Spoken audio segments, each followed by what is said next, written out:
Jeg har vundet pædagogprisen 2022 og en særpris i forhold til noget fritidspædagogisk. Det her med, at man er noget for nogen hver eneste dag. Både for børnene og sine kollegaer og også for forældrene, som kommer i huset her. Det er jo en kæmpe overraskelse, at der møder en masse forældre op, og alle mine børn og alle mine lærerkollegaer. Man bliver rørt. Det er en kæmpe anerkendelse. Man bliver anerkendt for det, man går og laver hver eneste dag. Og så kan jeg kan blære mig lidt med den også, tror jeg, heroppe i Nordjylland. Han er god og give krammer. Han er sjov. Det er søde ved hinanden, siger han. Han er god til at lege. Han er god til at lave en masse forskellige ting, som man aldrig har brug for. Han fjoller. Han er den bedste. Han finder på mange gode idéer og lader os følge vores drømme. Han rydder altid op for os. Og sige et par ord til vores Michael. Og det er han heldigvis. Det er blandt andet mig, der har indstillet Michael til den her pædagogpris.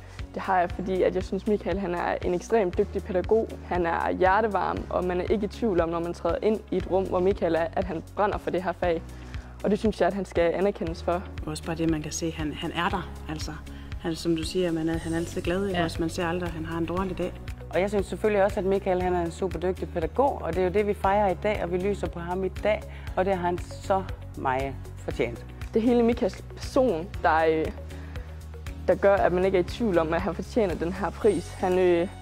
Han tager børnebrillerne på hver dag, han lytter til børnene, og børnene de er vilde med ham, og jeg ved, forældre og kollegaer er også vilde med ham.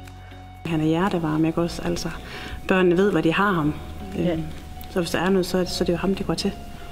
Han er bare den bedste pædagog, man kan have. Altså, ja. Han er der bare 100% for børnene og forældrene. Og, ja.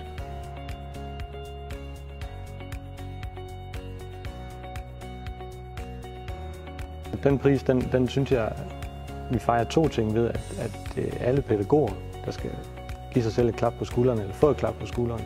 Og så bare det, vi fejrer pædagogfaget, fordi det er under pres hele tiden, så den kan bruges til meget. Nu kommer vi til at holde en stor fest på et eller andet tidspunkt. Jeg har fået nogle penge med til den pris, så nu får de lov til at ønske, hvad den skal indeholde. Så den skal have gas. Den går til dem, det er jo derfor, jeg er her hver dag. Det er jo for deres skyld. Så de får lov til at bestemme, hvad de penge de skal bruges på. Og så får de lov til at holde festen.